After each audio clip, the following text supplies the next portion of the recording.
The security detail at hand is that the deep state and security apparatus have now formally advised Emmerson Mnangagwa to resign peacefully and avoid the public humiliation that would come with any attempted resistance, a development that shook him to the core. Sanabela mashuka tunapana mtukamiri wenke Zimbabwe once aiwa vakomana very close to him vana vakomana state security panguva ino voadvisa mutungamiri wenyika kuti aiwa achingobvuma kungoresigna zviri peaceful pasina kana hondo kuti aiwa transition yacho zviri kufamba mune zvakanaka. Ndokuva subscribe like on the bell icon.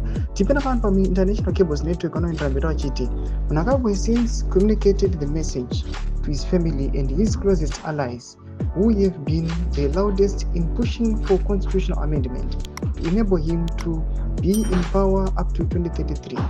His sons are understood to be now preparing to leave Zimbabwe before his exit.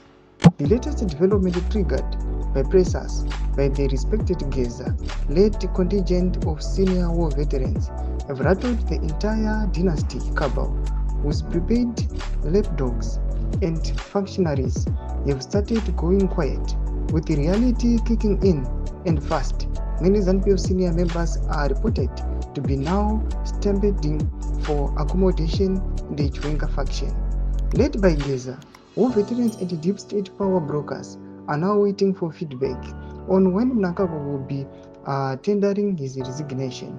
Failure to comply with the directive will lead to an ultimatum being given, which will then be followed by the opening of mass protest floodgates on the streets. Thomas Wanudanyuka panapa mbepa naure International Cables Network vachiti aiwa vakomana very close aiwa estate kumusoro uko state security voya panapa vachiadvise the leader kuti aiwa arizene aiwa zviri peaceful zvichakanaka. Noda kuti panapa tinofanira kuti aiwa his sons vamwe vakomana vakutouya vachitopeka mabhegi vachitanga kurova pasi vasati aresigna. Zvichagona kuti nevamwewo panguva inoyi vachiona matables achitena, vamwewo vakutodzokawo kuna general vachitsvaka maseats. Zviri kuonekwa panguva ino kuti aiwa panapa vakomana havasina power and havasina kana say, matables atena and then their plan is failed.